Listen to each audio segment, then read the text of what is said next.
یہ جو تیسرا چیپٹر ہے مرکب اضافی کا، اس کے اندر جو ہے مرکب اضافی میں رہتے ہوئے ہی صفت بیان کی جا رہی ہے. جیسے 3 مثالیں یہاں پر موجود، بلکہ 4 مثالیں موجود ہیں، پہلا، دوسرا، تیسرا اور چوتھا. ان چاروں کو ہی دیکھیں گے انشاءاللہ ہمیں یہ چیپٹر سمجھ میں آ جائے گا. یہ جو تیسری مثال ہے، ولد المعلمتی صالحن، اگر صالحن مرکب اضافی کا حصہ ہوتا بالفرض تو یہ مضاف الیہ ہوتا، کیونکہ مضاف الیہ ہی بعد میں آتا ہے یا درمیان میں آتا ہے. تو صالحون اگر مضاف الیہ ہوتا تو اس کو حالت رفع میں نہیں آنا چاہیے تھا، بلکہ اس کو حالت جر میں آنا چاہیے تھا. اب چونکہ یہ حالت رفع میں آ گیا تو اس کا مطلب ہے کہ یہ مرکب اضافی کا حصہ نہیں ہے. اس کو تو یہی ہم کٹ کر دیتے ہیں. اب ولد المعلمتی کو دیکھیں تو ولدو پہ الف لام اور تنوین نہیں ہے تو یہ مضاف بن سکتا ہے. المعلمتی چونکہ حالت جر میں ہے تو پھر یہ مضاف الیہ ہے. تو یہ ولد المعلمتی مرکب اضافی بن گیا اور صالحون اس کی خبر بن گئی. اچھا، اب یہ تو ہم اپنی آسانی کے لیے اور سمجھنے کے لیے کہہ رہے ہیں کہ ولد المعلمتی مرکب اضافی مبتدا ہے اور صالحون نکرہ اس کی خبر ہے، مگر دراصل اگر ہم غور کریں تو صالحون خبر کس کی ہے؟ ظاہر بات ہے معلمتی کی نہیں ہے بلکہ ولدو کی ہے. تو اصل جو خبر ہوتی ہے وہ اصل جو مبتدا ہوتا ہے وہ ولدو ہوتا ہے، یا یوں کہہ دیا جائے اصل جو خبر ہوتی ہے وہ مضاف سے تعلق رکھتی ہے، کیونکہ مضاف الیہ جو ہے وہ تو صرف نسبت کے لیے آتا ہے. تو ولدو سے ریلیٹڈ، کیونکہ جو قاعدہ ہے وہ یہ ہے کہ خبر مبتدا کے مطابق ہوتا ہے جنس میں اور عدد میں. تو ولدو چونکہ مذکر ہے اور واحد ہے تو صالحون جو ہے وہ مذکر اور واحد ہے. ٹھیک ہے نا جی. اسی طرح پھر چوتھے کو دیکھ لیں. یہاں چوتھے پر کیا ہے؟ معلمۃ الولدی، لڑکے کی معلمہ. یہاں پر جو اطلاع دی جائے گی وہ معلمہ کے متعلق دی جائے گی. الولدی تو صرف نسبت کے لیے آیا ہے کہ کس سے اس کی نسبت دی گئی ہے معلمہ کی، ورنہ اصل میں تو الولدی جو ہے اس کی خبر نہیں دی جائے گی. خبر جو ہے وہ تو مبتدا کی دی جاتی ہے، تو مضاف کی دی جاتی ہے. تو مضاف کیا ہے یہاں پر؟ معلمتو. معلمتو کی خبر آئی ہے کہ وہ صالح ہے. لڑکے کی معلمہ مبتدا ہو گیا اور صالحتن اس کی خبر ہو گئی. تو جب مرکب اضافی مبتدا بن کر آ رہا ہو تو ٹھیک ہے، ہم اپنی آسانی کے لیے تو یہ کہہ رہے ہیں کہ مرکب اضافی مبتدا ہے، مگر یہ ذہن میں ہم رکھیں کہ جو خبر آتی ہے وہ عموماً اس کا تعلق مضاف سے ہوتا ہے، کیونکہ اطلاع جو دی جاتی ہے وہ مضاف کی دی جاتی ہے. تو تیسرے میں دیکھیں ولد المعلمتی میں ولدو کے متعلق بتایا گیا کہ وہ صالح ہے، اس لیے ولدو کے جنس اور عدد کے مطابق صالحن لایا گیا ہے. اور چوتھے میں صالحتن جو ہے وہ معلمتو کے حساب سے لایا گیا. معلمتو واحد ہے اور مؤنث ہے، تو صالحتن جو ہے وہ واحد اور مؤنث ہے. یہاں تک تو بات کلیئر ہے. اور ان دونوں میں مبتدا معرفہ ہے اور خبر نکرہ ہے. مبتدا معرفہ کیوں ہے؟ یہاں پہ مرکب اضافی جو ہے مبتدا ہے اور مرکب اضافی کی وسعت جو ہے وہ مضاف الیہ بتاتا ہے. اگر مضاف الیہ معرفہ ہو تو پورا مرکب اضافی معرفہ ہے، تو یہ مرکب اضافی معرفہ ہے مضاف الیہ کی وجہ سے، تو اس کی خبر جو ہے وہ نکرہ ہے. اسی طرح یہاں پر بھی ہے کہ مرکب اضافی مبتدا معرفہ ہے تو صالحۃ نکرہ اس کی خبر ہے. مگر اس سے پہلے کہ دو دیکھیں، یہاں پہ یہ صالحون نہیں آیا جیسے کہ ہم پڑھتے ہوئے آ رہے تھے نا. ہم نے یہاں تیسرے میں پڑھا تھا ولد المعلمتی مبتدا معرفہ صالحون نکرہ خبر، یہاں پہ الصالحو آ گیا. اس کو تو آنا چاہیے تھا جو صفات ہوتی ہیں جب وہ خبر بن کر آتی ہیں تو وہ تو نکرہ ہی آتی ہیں، اب تک جتنا ہم پڑھتے ہوئے آ رہے ہیں. اور صفات عربی کے اندر نکرہ ہوتی ہیں اور اس کو جب خبر لے کے آنا ہو تو وہ نکرہ ہی آتی ہیں. مگر جیسے کہ یہاں پر تیسرے میں اور چوتھے میں، مگر پہلے میں بجائے نکرہ کے یہ معرفہ ہو گیا. تو اب یہ پورا مرکب اضافی ہے، یہ اب جملہ نہیں رہا، یہ پورا مرکب اضافی ہے. اور ہم نے کس طرح پہچانا کہ جو صفت ہے اگر وہ مرکب اضافی یا مضاف الیہ کے بعد آئے، یوں سمجھ لیتے ہیں اگر وہ مضاف الیہ کے بعد آئے اور وہ نکرہ ہو تو وہ خبر ہوتی ہے. جیسے کہ تیسرے میں صالحون نکرہ آئی ہے مضاف الیہ کے بعد، مضاف الیہ کے المعلمتی اس کے بعد آئی ہے تو یہ خبر بن گئی. چوتھے میں معلمۃ الولدی میں ولدی مضاف الیہ ہے، اس کے بعد جو صفت آئی ہے وہ نکرہ ہے تو وہ خبر ہے. مگر پہلے میں الصالحو صفت معرف باللام آیا، یعنی کہ الف لام کے ساتھ آیا ہے، یعنی کہ یہ معرفہ ہے. تو اب یہ خبر نہیں ہے. خبر نہیں ہے تو یہ یا تو مضاف کی صفت ہے یا مضاف الیہ کی صفت ہے. یا تو یہ مضاف کی صفت ہے یا یہ مضاف الیہ کی صفت ہے. اور ہم کیسے پہچانیں گے کہ یہ مضاف کی صفت ہے یہ مضاف الیہ کی صفت ہے؟ ہم کوئی مرکب توصیفی والا قاعدہ استعمال کریں گے کہ ہم اسم کے چاروں پہلوؤں کے حساب سے مضاف کے ساتھ میچ کریں گے اور معلمتی کے ساتھ میچ کریں گے. جس کے ساتھ میچ ہو گیا وہ اس کا صفت ہو جائے گا. کیا الصالحو المعلمتی کی صفت ہے؟ تو المعلمتی حالت جر میں ہے جبکہ الصالحو حالت رفع میں. اسم کے 4 پہلوؤں کے حساب سے برابر ہونا چاہیے. تو حالت میں ہی دونوں الگ الگ ہو گئے. جنس میں المعلمتی مؤنث ہے اور الصالح جنس میں مذکر ہے. تو اس کا مطلب ہے کہ معلمتی کا تو یہ صفت نہیں ہے. ولدو کی صفت ہے کیا یہ؟ تو ولدو جو ہے وہ مذکر ہے، الصالح مذکر ہے، ولدو رفع ہے، صالح مرفوع ہے، ولدو معرفہ ہے. ولدو معرفہ کیوں ہے؟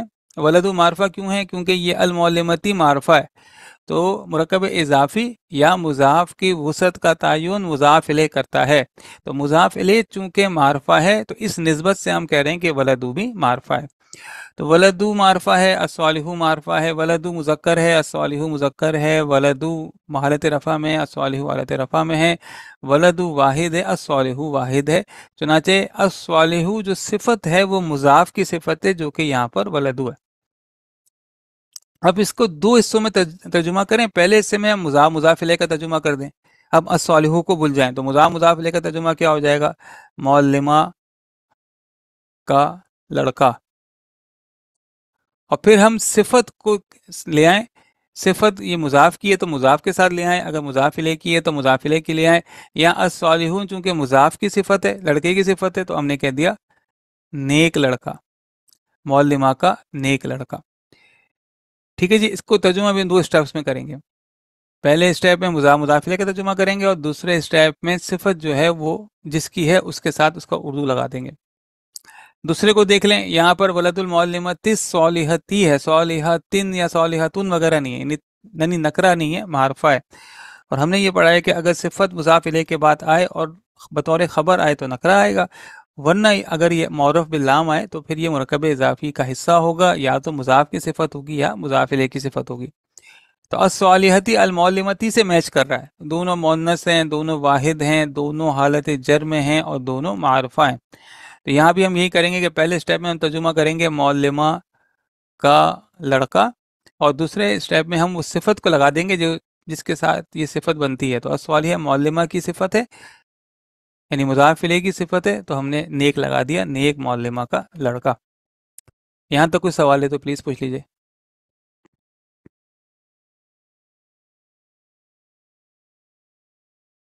اس میں ہے استعمال نہیں آئے گا ہوگا اس میں؟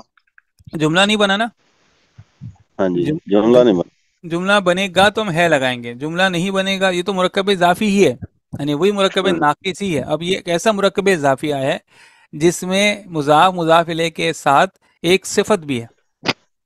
اب وہ صفت یا تو مضاف کی صفت ہے یا مضاف الیہ کی صفت ہے. جملہ نہیں بن رہا. جملے کے لیے تو شرط ہے کہ خبر ہونی چاہیے، اور خبر جو ہے وہ تیسرے اور چوتھے میں اگر صفت بطور خبر آئے تو اس کو نکرہ ہونا چاہیے، الا یہ کہ ہم نے جملہ اسمیہ کے 5ویں چیپٹر کے سیکنڈ لاسٹ پیراگراف میں پڑھا تھا کہ اگر اس کو ضمیر فاصل لے آئیں، وہاں آپ دیکھ لیجئے گا، ورنہ یہاں ڈسٹرب ہم نہیں کر رہے. تو یہاں اصلاً تو قاعدہ یہی ہے کہ نکرہ جو ہے اگر صفت خبر بن کر آئے تو اس کو نکرہ ہونا چاہیے. یہاں پر صفت جو ہے وہ معرف باللام آیا ہے، یعنی یہاں معرفہ ہے. تو اگر مضاف الیہ کے بعد صفت نکرہ آئے تو وہ خبر ہوتی ہے، اور اگر معرفہ آئے یعنی معرف باللام آئے تو وہ پھر مرکب اضافی کا حصہ ہی ہوتا ہے، یا تو مضاف کی صفت ہوتی ہے یا وہ مضاف الیہ کی صفت ہوتی ہے. ہم نے اس کو پھر اسم کے 4 پہلوؤں کے حساب سے میچ کرنا. جب ہم کہتے ہیں کہ یہ مرکب اضافی کا حصہ ہے، اس کا مطلب یہ پورا مرکب اضافی ہے. اور مرکب اضافی سے مطلب یہ کہ یہ مرکب ناقص ہے. مرکب ناقص جملہ نہیں ہوتا، چنانچہ ہم ہے نہیں لگاتے. ہم انہیں دوسرے الفاظ میں ایسے ہیں کہ ایسے کہ مضاف جو مضاف علیہ ہے وہ مرکب توصیفی آ رہا ہے. نہیں نہیں نہیں نہیں نہیں، مرکب توصیفی نہیں. مضاف مضاف الیہ کہہ کے آپ توصیفی کیسے کہہ دیں گے؟ مرکب توصیفی کے لیے تو موصوف و صفت ہونا چاہیے جس کو اسم کے 4 پہلوؤں کے حساب سے برابر ہونا چاہیے، لیکن مضاف مضاف الیہ میں ایسی کوئی پابندی نہیں ہے. بس ہم یہ کہہ دیں گے کہ مرکب ایک ایسا مرکب اضافی ہے جس میں صفت بھی ہے، اور یا تو وہ مضاف کی صفت ہے یا مضاف الیہ کی صفت ہے. توصیفی کے لیے تو شرط ہے نا کہ وہ اسم کے 4 پہلوؤں کے حساب سے برابر ہو. ہاں توصیفی والا قاعدہ لگ رہا ہے، ولد المعلمت کا قاعدہ لگ رہا ہے. ولد المعلمت صالحتی میں الصالحتی کا موصوف جو ہے وہ معلمہ ہے، یوں ہم کہہ سکتے ہیں، مگر ہم یہاں ڈسٹرب نہ ہو اس طرح کی اصطلاح استعمال کر کے.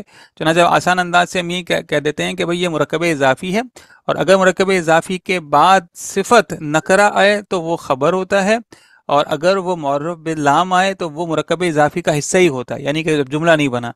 اور پھر ہم اسم کے 4 پہلوؤں کے حساب سے کا قاعدہ استعمال کرتے ہیں، جس کی صفت ہوگی اس کو اس کے ساتھ لگا دیں گے، 2 حصوں میں ترجمہ کر دیں گے.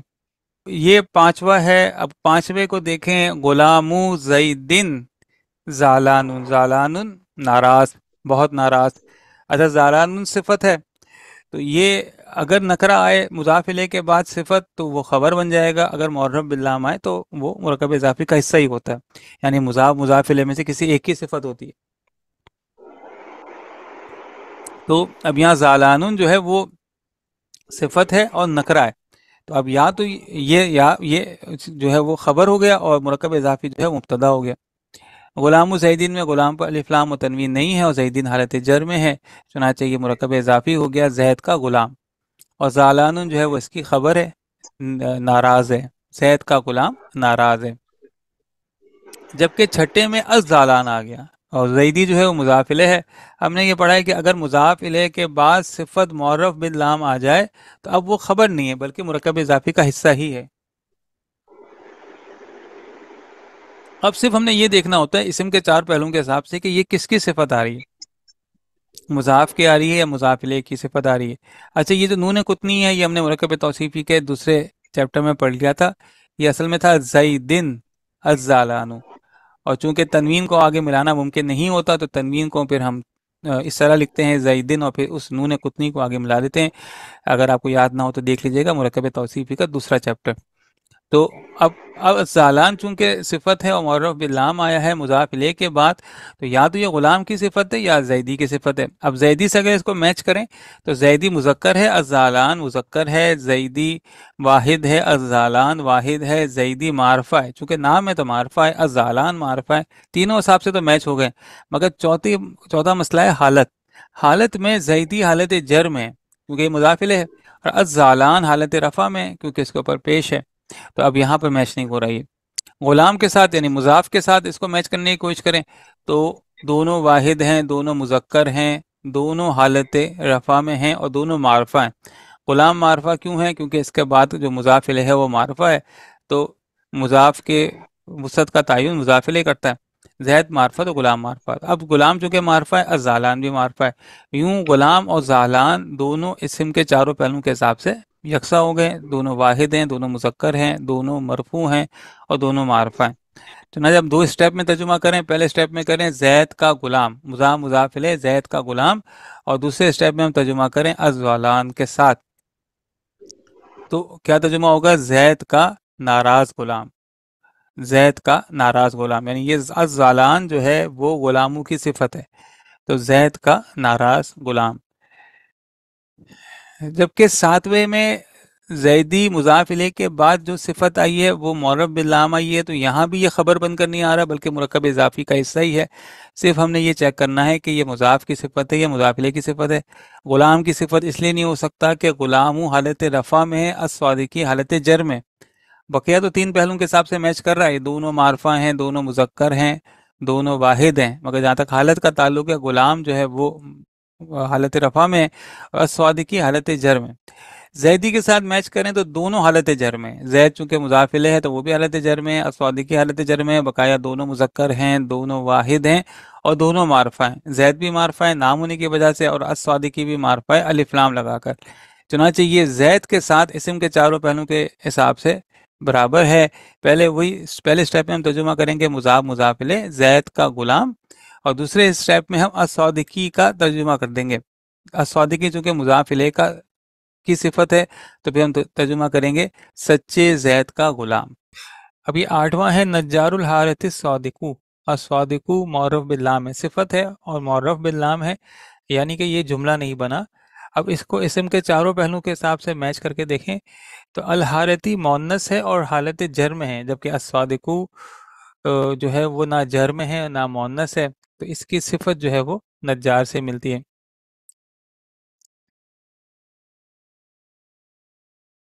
اس کی صفت جو ہے وہ نجار سے مل گئی، نجار کی صفت ہو گئی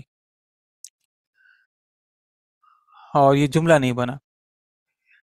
90 میں دو صفات آئی ہیں اور دونوں صفات معرف باللام ہیں، اس کا مطلب یہ جملہ نہیں ہے بلکہ یہ مرکب اضافی ہے.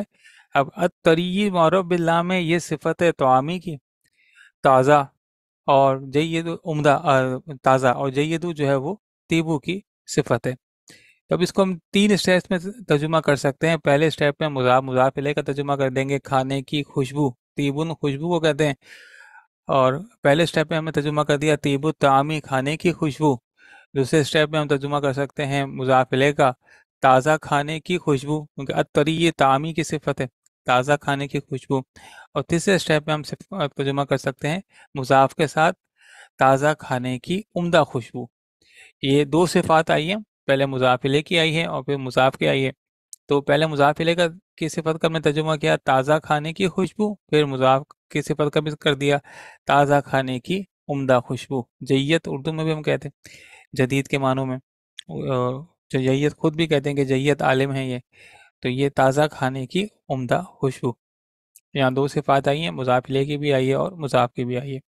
ترتیب کا اگر ہمیں اندازہ ہو گیا کہ اگر یہ دو صفات ساتھ آتی ہیں تو عموماً مضاف الیہ کی صفت پہلے آ جاتی ہے اور مضاف کی صفت بعد میں آ جاتی ہے. جبکہ 10ویں میں مضاف الیہ کے بعد جو صفت ہے احمرو، یہ جو رنگ ہوتے ہیں یہ بھی عربی کے اندر صفت کہلاتے ہیں، اور اسماء صفہ کے ذیل میں یہ رنگ ایک الگ چیپٹر بنتا ہے، مگر ہے صفت ہی. تو لون الوردی گلاب کا رنگ احمر سرخ ہے. احمر جو ہے وہ سرخ کو کہتے ہیں، اور یہ یہاں پہ صفت ہے، اور چونکہ معرف بدلام نہیں ہے تو یہ جملہ بن گیا گلاب کا رنگ سرخ ہے. اب آیات کا ترجمہ کر لیں. انا زلزلۃ الساعۃ شیء عظیم، دو مرکب اضافی ہیں، اور ہم نے یہ دیکھا ہے کہ جب انا ما لیسا آ جائے یا کوئی بھی ایسا عامل آ جائے جو اعرابی تبدیلی لے کے آتا ہے تو ہمیں ذرا پہچاننا آسان ہو جاتا ہے. اب اس میں 4 الفاظ ہیں، زلزلہ، الساعہ، شیء اور عظیم، اور اتنا تو میں اندازہ ہو گیا کہ جب 2 سے زیادہ الفاظ آ جاتے ہیں، 3 یا 4 یا 5، تو پھر جملہ بن سکتا ہے. عموماً 2 الفاظ میں دونوں احتمال ہو سکتے ہیں کہ یہ جملہ بھی ہو سکتا ہے، یعنی مبتدا خبر بھی ہو سکتا ہے، اور کوئی مرکب بھی ہو سکتا ہے. یعنی اب تک جو ہم نے 3 مرکبات پڑھے ہیں، عطفی، توصیفی اور اضافی، مگر اگر 3 الفاظ آ جاتے ہیں تو پھر زیادہ چانس یہ ہوتا ہے کہ وہ جملہ بن جاتا ہے، جبکہ یہاں پر 4 الفاظ ہیں. اور شروع میں مسئلہ یہ ہو جاتا ہے کہ ہم کیسے پہچانیں کہ کون سا مرکب پہلے ہے کون سا مرکب بعد میں، یعنی مرکب کو پہچاننا مسئلہ ہوتا ہے. تو ایک تو ہم سارے قاعدے یاد کرنے کے بعد انا کیا کرتا ہے، اپنے مبتدا کو منسوب کر دیتا ہے، اور ہم پڑھ چکے ہیں کہ انا کا مبتدا دراصل انا کا اسم کہلاتا ہے. ہم آسانی کے لیے بھی انا کا مبتدا کہتے ہیں. تو زلزلۃ الساعتی، یہ زلزلتا یہاں پر یہ مضاف ہے اور الساعتی مضاف الیہ ہے. اور الساعتی مضاف الیہ کیوں ہے کہ یہ حالت جر میں کسی اسم کے رفع سے نصب یا جر ہونا جو ہے وہ ہمیں الرٹ کرنا، کل ہم الرٹ ہو جائیں، متوجہ ہو جائیں کہ یہ وجہ کیا ہے، ورنہ سمپل اس کو الساعتو ہونا چاہیے تھا. اب یہ الساعتی کیوں ہے؟ تو اس سے پہلے الزلزلتا ہے، اور زلزلتا جو ہے اس پر الف لام و تنوین ہے، تو یعنی الساعتی الزلزلتا کا مضاف الیہ ہے. اگر یہ الساعتو ہوتا تو شاید ہمیں اتنی پریشانی نہیں ہوتی، مگر حالت جر جو ہے یعنی اعرابی تبدیلی ہے، وہ کچھ بتاتا ہے کہ اس میں کوئی تبدیلی آئی ہے، یعنی کوئی مرکب ہے یا کوئی تبدیلی ہوئی ہے. تو الساعتی مضاف الیہ ہے اور زلزلتا مضاف ہے، تو ہم نے یہاں اس کو الگ کر دیا. اور پھر انا کیا کرتا ہے، اپنے مبتدا کو منسوب کر دیتا ہے. تو یہاں مبتدا منسوب ہو گیا، اور مرکب اضافی میں پابندی مضاف الیہ پر یہ ہے کہ وہ حالت جر میں ہی رہتا ہے، ورنہ تو ہم پہچانیں گے نہیں کہ وہ مرکب اضافی ہے اگر مضاف الیہ تبدیل ہونے لگ جائے. تو مضاف الیہ تو حالت جر میں ہے، مضاف پہ اعرابی تبدیلی آتی ہے، یعنی وہ رفع ہو سکتا ہے، نصب ہو سکتا ہے، جر بھی ہو سکتا ہے. رفع تو ہوتا ہی ہے، نصب و جر کے لیے کوئی وجہ ہونی چاہیے. تو ہم یہ اپنی پچھلے کلاسز میں پڑھتے ہوئے آ رہے ہیں کہ مرکب عطفی میں اگر اعرابی تبدیلی آتی ہے تو جتنے بھی الفاظ ہوتے ہیں وہ مکمل تبدیل ہوتے ہیں، یعنی کہ نصب ہوں گے تو سارے الفاظ نصب ہوں گے، جر میں آئیں گے تو سارے الفاظ جر میں آئیں گے. مرکب توصیفی میں اعرابی تبدیلی آتی ہے تو جتنے بھی یعنی موصوف اور صفت وہ یا دونوں نصب ہوں گے یا دونوں جر میں ہوں گے. اس کی وجہ ان دونوں کے قاعدے ہیں. مرکب عطفی کا قاعدہ یہ کہ حالت و وسعت میں سب یکساں ہوتے ہیں، اور مرکب توصیفی میں قاعدہ یہ ہے کہ صفت موصوف کے مطابق ہوتا ہے اسم کے چاروں پہلوؤں کے لحاظ سے. مرکب اضافی میں اعرابی تبدیلی صرف مضاف پر آتی ہے، مضاف لینے تو ہمیشہ حالت جر میں ہی رہنا ہے. تو مضاف یہاں انا کی وجہ سے حالت نصب میں آیا ہے، تو ہم یہ کہیں گے کہ یہ پورا مرکب اضافی منصوب ہو گیا ہے انا کی وجہ سے. اور شیء عظیم، اب انا کا اثر اپنے مبتدا پہ ہوتا.